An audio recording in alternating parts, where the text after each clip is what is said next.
Katie, you work here at the Shipwreck and Lifesaving Museum. Yes, this is my 4th summer working here. The original museum was built in 1968. The front that you see here and most of what you'll see inside was added on in 2007 and 8. So if you were to come into the museum, you would be greeted at the desk by one of our employees. And if you were to take the guided tour, the first stop would be the shoal map, which will show you a smattering of shipwrecks around the island. Oh, that's great. Each of which with its own specific story. The first wreck that we talk about is the wreck of the W.F. Marshall, wrecked in March of 1877. On board was a giant Newfoundland dog who stayed on Nantucket and became the mascot for the Lifesaving Service and later this museum.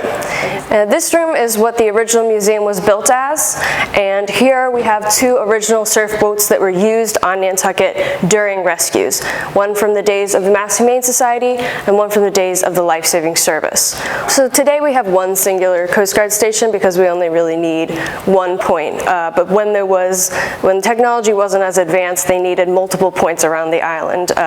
So there were around 8 to 10 life-saving stations along the coast of the island, from almost at Great Point all the way to one on Tuckernuck. During the days of the Mass Humane Society, they were volunteers, and therefore it wasn't as organized and it wasn't as well-oiled.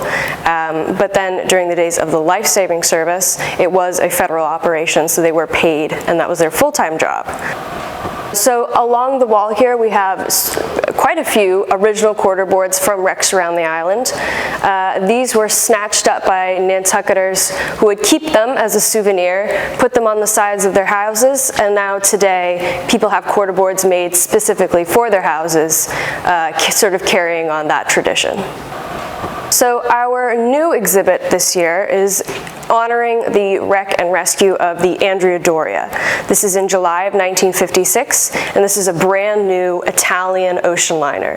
It is very expensive, very big. It was very beautiful, and the Italians were very proud of it. So when the Stockholm, a smaller ocean liner from Sweden, struck and sunk it, it was a big blow to the Italian national pride.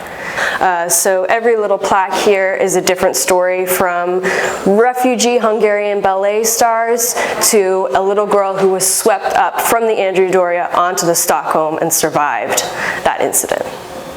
This is kind of cool. Yes, so here we have a little version of the Andrea Doria that the kids might like to play on, and this was built by Ben Moore of Moore Woodworking, and he's created several pieces like this for the museum, and this is the latest one.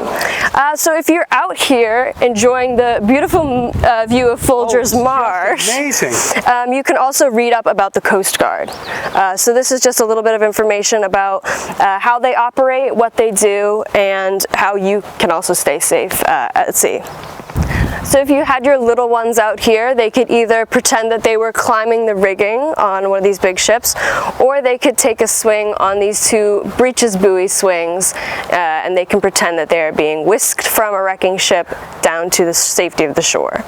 Even if you didn't have time to come in the museum, you can come. A lot of bikers will come by and enjoy their lunch here, enjoy the view of the marsh. And there's also this little replica of a surf boat, in which anyone of any age can pretend to be a lifesaver. Yes, up there we have another little spot where anyone can sit and have their lunch or just enjoy the view, and also a little replica of a Mass Humane Society station. The museum is open every day 10 to 5. Tuesdays and Thursdays we're open till 7 in July and August, and on Sundays we open at noon.